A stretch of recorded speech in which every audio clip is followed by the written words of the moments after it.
Hello everyone, welcome to lecture number 20। तो ये lecture number 20 है वर्क एनर्जी पावर सीरीज़ का। तो ये लेक्चर नंबर 20 है, ठीक है। और यहाँ पे हम लोग पढ़ने वाले हैं क्या बोलते हैं इसको, रिविजिट करेंगे वर्क एनर्जी थ्योरम, ठीक है। क्योंकि जब हम लोग वर्क एनर्जी थ्योरम पढ़े थे उसके बाद हम लोग कुछ नई चीज़ें पढ़े हैं ना, एक्सटर्नल फोर्सेस, इंटरनल फोर्सेस या कंजर्वेटिव नॉन कंजर्वेटिव क्या क्या चीज़ें पढ़ ली है ना। तो अब वापस से वर्क एनर्जी थ्योरम देखते हैं, ठीक है ना। तो वर्क एनर्जी थ्योरम का स्टेटमेंट क्या था? Total work done on a system is equal to change in kinetic energy of the system, ठीक है। Total work done is equal to change in kinetic energy, है ना। अब जो टोटल वर्क डन है उसको आप दो पार्ट में तोड़ सकते हो, work done by internal forces, work done by external forces, ठीक है। या तो फोर्स इंटरनल होगा, एक्सटर्नल होगा। वो special case of pseudo force में, क्योंकि स्यूडो फोर्स तो नकली फोर्स है तो उसको ना इंटरनल बोल सकते हैं ना एक्सटर्नल, तो एक work done bye pseudo force भी आएगा, ठीक है। तो मैं मान के चल रहा हूँ वैसा केस नहीं है, आप इनर्शियल फ्रेम से वर्क एनर्जी थ्योरम अप्लाई कर रहे हो, inertial observer work energy theorem apply करेगा। तो या तो फोर्स इंटरनल होगा, मतलब उसके फ्रेम ऑफ रेफरेंस में सिर्फ रियल फोर्सेस ही आएंगे। तो total work done by internal forces, total work done by external forces is equal to on a system is equal to change in kinetic energy of the system, ठीक है। अब work done by internal forces को further आप दो category में categorize कर सकते हो, work done by internal conservative forces और work done by internal non conservative forces, ठीक है। और work done by external forces को एज इट इज़ रहने दो। अब work done by internal conservative forces by definition ये चीज़ माइनस डेल्टा यू के बराबर होगी, है ना। चेंज इन पोटेंशियल एनर्जी का नेगेटिव होता है work done by internal conservative forces, तो इसको माइनस डेल्टा यू लिखे, work done by internal non conservative और वर्क डन बाय एक्सटर्नल।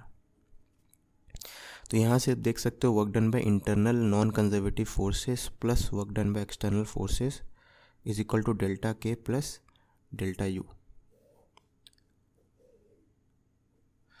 ठीक है।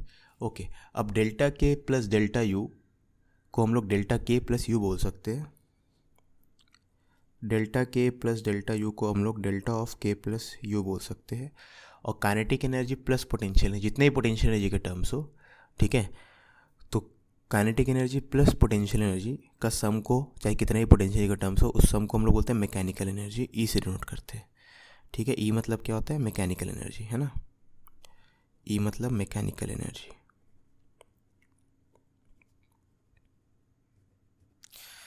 ऑलराइट, तो यानी work done by internal non conservative forces plus work done by external forces on a system, internal non conservative forces का work done system पे plus external forces का work done system पे is equal to change in mechanical energy of the system, okay. Okay, अब अगर किसी case में change in mechanical energy of the system जो है वो ज़ीरो है, तो ये चीज़ ज़ीरो होने मतलब ये चीज़ ज़ीरो होना, यानी अगर किसी केस में work done by internal non conservative forces zero और work done by external forces भी ज़ीरो, तो मैकेनिकल एनर्जी कंजर्व रहता है, ठीक है। तो अगर work done by internal non conservative forces zero on a system and work done by external forces also zero, then mechanical energy का change is zero. Now this thing is called, ये वाले statement को हम बोलते हैं law of conservation of mechanical energy, इसको बोलते हैं हम लोग law of conservation of mechanical energy, ठीक है। Law of conservation of energy ने मैकेनिकल एनर्जी, मैकेनिकल में बस दो ही टाइप का एनर्जी आता है, काइनेटिक प्लस पोटेंशियल। पोटेंशियल कितने भी टाइप के हो सकते हैं, लेकिन मैकेनिकल में बस काइनेटिक प्लस पोटेंशियल आता है। वो पोटेंशियल ग्रेविटेशनल पोटेंशियल हो, स्प्रिंग पोटेंशियल हो, इलेक्ट्रोस्टैटिक पोटेंशियल हो, मैटर नहीं करता, दो से ज़्यादा भी हो सकता है, ठीक है, मतलब एक से ज़्यादा भी हो सकता है, कोई प्रॉब्लम नहीं है ना। तो इसको बोलते हैं law of conservation of mechanical energy. तो ये देखने में तो बहुत लग रहा है बहुत ज़्यादा एफर्ट रिक्वायर्ड होगा, पहले ये पता करना होगा इंटरनल नॉन कंजर्वेटिव फोर्सेस का वर्क डन ज़ीरो है क्या, फिर ये पता करना होगा कि एक्सटर्नल फोर्सेस का वर्क डन ज़ीरो है क्या। अगर ये दोनों कंडीशन मीट हो रहा होगा, दोनों कंडीशन फुलफिल हो रहा होगा, तब जाके मैकेनिकल एनर्जी सिस्टम का कंजर्व रहेगा, ठीक है। अब इसके ऊपर बस यहाँ पे इस लेक्चर में हम लोग एक एग्जाम्पल करते हैं, ठीक है, इसका इलस्ट्रेशन करने के लिए, है ना। वैसा केस जहाँ पे ये चीज़ हो रहा हो, ठीक है। तो मान लो आपके पास एटवुड मशीन है, यहाँ M1 है, यहाँ M2 है, ठीक है ना। तो इसको आप रेस्ट से रिलीज़ किए हो, इस पोजीशन से रेस्ट से रिलीज़ किया, और मान लेते हैं M1 भारी है और M2 हल्का है। वैसे वो मानने की ज़रूरत नहीं, जस्ट इलस्ट्रेट करने पर्पज़ के लिए, ये नीचे जा रहा है, ऊपर जा रहा है ना। तो it has been release from rest. Question आपसे पूछा गया है, अगर इसको रेस्ट से रिलीज़ करे तो जब एच हाइट नीचे जा चुका होगा तो इसका स्पीड क्या होगा, ठीक है। यानी जब एच हाइट नीचे पहुँचेगा तो यहाँ पे कहीं इसका स्पीड कितना होगा, है ना। ओके और आइडियल केसेस है, ideal string, ideal pulley and everything, ठीक है। तो यहाँ पे हम लोग कैसे करेंगे इस क्वेश्चन को, चलो एक काम करते हैं, हम लोग सिस्टम में M1 M2 string, M1 M2 string और अर्थ, इसको ले लेते हैं, ये अपना सिस्टम है, ठीक है। अब आप सोचोगे सर सिस्टम इसको क्यों ले रहे, तो अगर हमें मैकेनिकल एनर्जी कंजर्वेशन करना है, इस एग्जांपल में करना है, ठीक है, तो वो चाहते हैं हम लोग करना, तो उसके लिए आपको मैकेनिकल एनर्जी में क्या क्या होता है, काइनेटिक प्लस पोटेंशियल। तो जिनके जिनके पास काइनेटिक और पोटेंशियल होगा उन सबको ले लो, ठीक है। अब ब्लॉक M1 के पास जो है, आप बोलते हो ग्रेविटेशनल पोटेंशियल एनर्जी है, लेकिन याद रखना ग्रेविटेशनल पोटेंशियल एनर्जी हमेशा सिस्टम का होता है, ठीक है। कोई भी पोटेंशियल एनर्जी में हमेशा सिस्टम होता है ना। तो ब्लॉक के ऊपर ग्रेविटी वाला फोर्स कौन लगा रहा है, अर्थ लगा रहा है, तो ब्लॉक प्लस अर्थ सिस्टम के पास ग्रेविटेशनल पोटेंशियल एनर्जी है, जिसको आप M1GH या उस टाइप की चीज़ें बोलते हैं ना। वैसे M2 और अर्थ के पास जो ग्रेविटेशनल पोटेंशियल है इस सिस्टम के पास, M2 प्लस अर्थ सिस्टम के पास, उसको मतलब M2GH उसका चेंज को बोलते हो, ठीक है, एंड सो ऑन। तो M1 अर्थ, M2 अर्थ, इसको तो लेना ही पड़ेगा। तो ग्रेविटेशनल पोटेंशियल लेने के लिए M1 M2 मास वाली चीज़ों को लेना पड़ेगा आपको, ठीक है, M1 M2 और अर्थ, है ना। मतलब बेसिकली अर्थ को लेना पड़ेगा, अर्थ के साथ पेयरिंग होता है ग्रेविटेशन का, है ना, ठीक है। तो इस सिस्टम के पास एक ही ग्रेविटेशनल पोटेंशियल एनर्जी, मतलब एक ही है पोटेंशियल एनर्जी का टर्म, ग्रेविटेशनल पोटेंशियल एनर्जी। दूसरी बात, स्प्रिंग है कहीं, नहीं, कहीं चार्ज है नहीं, तो इलेक्ट्रोस्टैटिक पोटेंशियल एनर्जी यहाँ पे नहीं है, और स्प्रिंग पोटेंशियल भी नहीं है, तो सिर्फ ग्रेविटेशनल पोटेंशियल एनर्जी है, ठीक है। और उसके अलावा काइनेटिक एनर्जी तो है।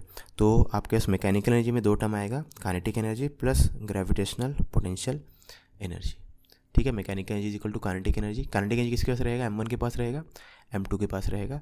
स्ट्रिंग तो मासलेस, उसके पास नहीं रहेगा, अर्थ तो मूव नहीं करता है ना, एटलीस्ट इन एग्जाम्पल से मूव नहीं करता है। तो काइनेटिक एनर्जी बस M1 के पास, M2 के पास रहेगा, ठीक है। तो दो काइनेटिक एनर्जी का टर्म रहेगा और ग्रेविटेशनल पोटेंशियल को मैं U1 और U2 बोल रहा हूँ, है ना। एक M1 अर्थ सिस्टम का, एक M2 अर्थ सिस्टम का। M1 प्लस M2 सिस्टम का नहीं होगा, क्योंकि हम लोग न्यूटन्स लॉ में ही देखे थे कि ग्रेविटी बस आप अर्थ और बाकी ऑब्जेक्ट्स के बीच मानना, दो नॉर्मल ऑब्जेक्ट्स के बीच मत मानना, एटलीस्ट इन चैप्टर्स में। आगे जाके इस रिस्ट्रिक्शन को हम लोग हटा देंगे जब ग्रेविटेशन चैप्टर डिटेल में पढ़ेंगे, ठीक है। तो एनर्जी में आपके पास ये है, तो mechanical change in mechanical energy हो जाएगा change in kinetic energy of block 1, change in kinetic energy of block 2, change in gravitational potential energy of block 1 plus earth system, change in gravitational potential energy of block 2 plus earth system. All right, ठीक है। तो जब H height नीचे जा चुका होगा, rest से छोड़े थे ना, यहाँ पे रेस्ट पे एच हाइट नीचे आने के बाद जब ये यहाँ पे होगा, तो मान लेते इसका स्पीड v है, और ये एच हाइट ऊपर गया होगा उतने ही टाइम में, और जब ये यहाँ पे होगा तब इसका स्पीड भी क्या होगा v, क्योंकि रस्सी इनएक्सटेंसिबल है, तो ये v नीचे जा रहा होगा तो इसको v ऊपर जाना पड़ेगा, ठीक है। तो चेंज इन काइनेटिक एनर्जी, तो इनिशियली रेस्ट पे था, फाइनली v से जा रहा है, तो चेंज इन काइनेटिक एनर्जी जो ब्लॉक 1 हो जाएगा हाफ M1 v², वैसे चेंज इन काइनेटिक जो ब्लॉक 2 हो जाएगा half M2 v²। Change in gravitational potential energy, block 1 जो है नीचे गया है, ठीक है, तो इसका पोटेंशियल एनर्जी घटा होगा -mgh, और ब्लॉक 1 ऊपर गया तो +mgh, ठीक है। इसका फॉर्मूला मैंने बताया था, change in gravitational potential energy mg final height minus initial height, ठीक है। तो अगर ये रेफरेंस है तो इसका फाइनल हाइट कम है, इनिशियल हाइट ज़्यादा है तो माइनस में आएगा, इसका इनिशियल हाइट कम है, फाइनल हाइट ज़्यादा है तो final height minus initial height करेंगे तो प्लस एच आएगा, ठीक है ना। तो एक केस में हाइट का डिफरेंस प्लस एच आएगा, एक केस में माइनस एच आएगा, तो ऐसा, ठीक है। तो ये हो गया चेंज इन मैकेनिकल एनर्जी, है ना। अब चेंज इन मैकेनिकल एनर्जी अगर 0 हो जाए तो हमें v की वैल्यू पता चल जाएगा, क्योंकि इस क्वेश्चन में खाली v अननोन है, क्वेश्चन में M1 M2 H तो ये सब दिया हुआ था, सिर्फ v अननोन है ना। तो अब पता करने के लिए कि मैकेनिकल एनर्जी का चेंज 0 के बराबर है कि नहीं, हमें कंडीशन देखना होगा। क्या कंडीशन था डेल्टा ई को 0 होने का, इंटरनल नॉन कंजर्वेटिव फोर्सेस का वर्क डन 0 होगा, ठीक है। तो पहले इस सिस्टम में जो नॉन कंजर्वेटिव फोर्स है इंटरनल, वो पहचानते हैं ना। अब M1 M2 और अर्थ के बीच में तो ग्रेविटेशनल फोर्स लग रहा होगा, वो तो कंजर्वेटिव है सॉरी, ठीक है। स्ट्रिंग और M1 के बीच में टेंशन लग रहा होगा, वो नॉन कंजर्वेटिव फोर्स है। स्ट्रिंग और M2 के बीच में टेंशन लग रहा होगा, वो भी नॉन कंजर्वेटिव है, ठीक है।